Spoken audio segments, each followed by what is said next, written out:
চাকরির পরীক্ষায় আসা একটি ঘড়ির অঙ্ক বলেছে কোনো ঘড়িতে 4টার ঘন্টা বাজতে 4 সেকেন্ড সময় লাগে, ওই ঘড়িতে 8টার ঘন্টা বাজতে কত সময় লাগবে? Option A 9/2/3 second, B 12 second, C 6 second, D 9/1/3 second.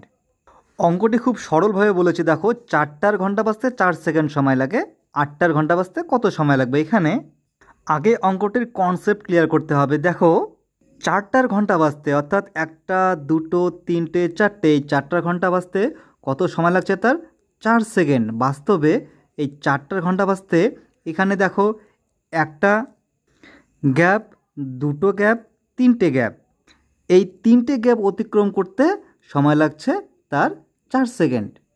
এখন প্রশ্ন হচ্ছে 8টার ঘন্টা বাজতে কত সময় লাগবে? এই 8টার ঘন্টা বাজতে কয়টা গ্যাপ অতিক্রম করতে হবে ঘন্টাটিকে?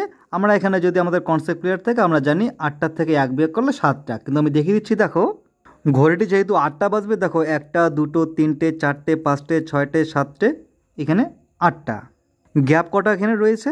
1 2 3 4 5 6 7, এখানে টোটাল গ্যাপ হচ্ছে 7টি। তাহলে দেখো এখানে 3টি গ্যাপের জন্য সময় লাগছে 4টি, তাহলে এখানে 7টি গ্যাপের জন্য কত সময় লাগবে? এটাই আমাদের অঙ্ক।